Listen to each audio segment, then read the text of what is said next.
Apex bank भर्ती मामले पर मंत्री विश्वास सारंग का बयान। संजय भटनागर मेरे ओएसडी नहीं है, मंत्री सारंग। अपेक्स बैंक में रिक्त पदों पर लिखित परीक्षा ऑनलाइन कराई गई है। यह परीक्षा IBPS institute of banking personal selection Mumbai के माध्यम से नियमानुसार कराई गई।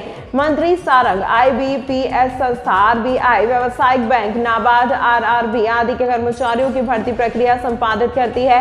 मंत्री सारंग इंटरव्यू के नंबर और लिखित परीक्षा के नंबर मिलाकर मेरिट बनाई जाती है। लिखित परीक्षा की मेरिट नहीं बनती। मंत्री सारंग प्रथम गुप्ता MD मनोज कुमार गुप्ता के भतीजे नहीं है, न ही उनके किसी रिश्तेदार ने परीक्षा में भाग लिया। रिटायर्ड ज्वाइंट रजिस्ट्रार SN कौरी की बेटी मोना नहीं है। उनकी एकमात्र पुत्री का नाम सुनीता कौरी है, जो 42 वर्ष की होकर विधवा है, जो परीक्षा में भाग ही नहीं ले सकती हैं। अपेक्स बैंक के OSD अरुण मिश्रा की किसी भी रिश्तेदार के द्वारा उक्त परीक्षा में भाग नहीं लिया गया है और न ही संकल्प मिश्रा उनके भतीजे हैं। अपेक्स बैंक भर्ती चयन प्रक्रिया में लगाए गए आरोप पूरी तरह से भ्रामक और तथ्यहीन है। श्रेय टीवी से सह संपादक प्रदीप कुमार तिवारी की खास रिपोर्ट। ये IBPS निश्चित करता है अपेक्स बैंक को या किसी भी संस्था को वह नंबर नहीं बताए जाते। जब इंटरव्यू हो जाता है, इंटरव्यू के नंबर और लिखित परीक्षा के नंबर मिलाकर मेरिट बनती है। लिखित परीक्षा की मेरिट नहीं बनती। ये भी गलत भ्रामक न्यूज दी गई है।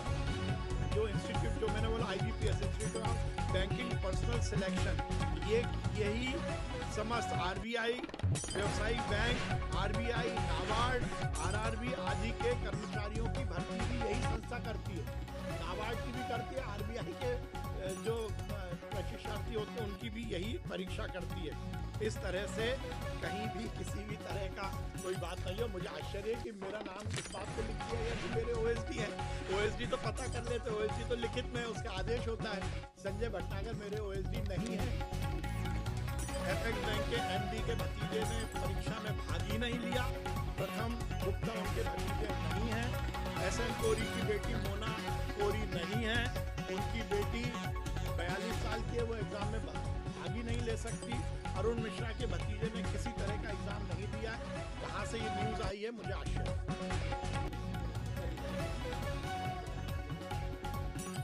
नहीं, वो भी उसमें जो एक पद पर 3 का मैंने बताया ना, सेवा नियम में नहीं है। एक भी होगा तो भी उसको बुला सकते हैं, ये सेवा नियम है, मैंने आपको बताया। और ये मैं आपको फैक्ट भी दे दूंगा। और जनसंपर्क की ओर से भी फैक्ट आ गया है सोशल मीडिया में, तो वो भी मैं आपको भी आगे भी दे दूंगा। जी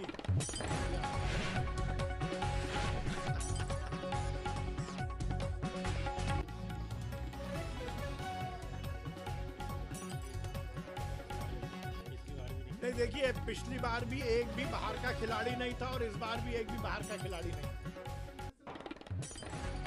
पिछली बार भी नहीं था और इस बार भी नहीं था, कोई नहीं था पिछली बार भी कोई नहीं था। नाम बताओ आप। नाम बता दीजिए आप, कौन सा किस खेल में। नहीं तो पिछले अपन तो पिछले में जीते सबसे ज्यादा ना, पिछली बार था। और एक बात और मैं बता दूं, वैसे नियम में भी 20% खिलाड़ी लेने का नियम है, पर इस बार ये हमारे लिए बहुत बड़ी उपलब्धि है कि हमें जरूरत ही नहीं है। हमारे 100% खिलाड़ी मध्य प्रदेश के हैं और पिछली बार भी जो थे वो 100% मध्य प्रदेश के थे। उन्हीं ने 112 पदक जीते हैं। पिछली बार भी बाहर के नहीं थे, इस बार भी बाहर के। बल्कि एक बात मैं एक चीज मैं बताना भूल गया, इसमें बहुत इंपॉर्टेंट है कि इस बार हमने 2 इंटरनेशनल कोच भी लिए हैं। ट्रैकिंग टोइंग में पीटर कॉन्ट्रैक्ट हैं जो कि रोमानिया के हैं, और पोल वॉल्ट में एंजल एंडियोंडो गार्सिया एंटेबन क्यूबा के हैं।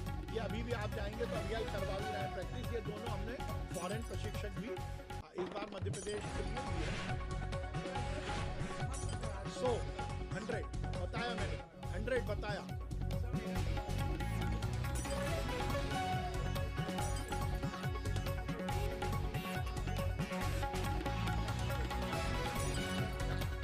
मलखंब में हमने बहुत अच्छा प्रदर्शन किया है। महाराष्ट्र के बाद हम ही हैं, हम सेकंड राज्य हैं। महाराष्ट्र में गोल्ड मेडल जीते, हमने सिल्वर सब जीते हैं। हम अच्छा प्रदर्शन कर रहे हैं और अच्छा करेंगे। हाँ, और गुजरात में हम ओवरऑल चैंपियन थे। पिछली बार मलखम में महाराष्ट्र था, और वैसे भी हम बहुत अच्छा काम कर रहे हैं। और मलखम के लिए हम उज्जैन में एक एकेडमी भी बना रहे हैं मलखम में। नहीं, देखिए, हम तो ये चाहते हैं कि 30 से 35 खिलाड़ी जा रहे हैं, सभी पदक लेके जाएं। हम तो 100% पर जाते हैं, और आप सबकी शुभकामनाएं रहेंगी। आपका प्रोत्साहन मिलना चाहिए। मैं आज आपको बुलाने का जो मुख्य उद्देश्य है कि आपकी तरफ से खिलाड़ियों को प्रोत्साहन मिले, आपकी लिखित जो शुभकामनाएं वो उनको मिलेंगी, क्योंकि हम सब आप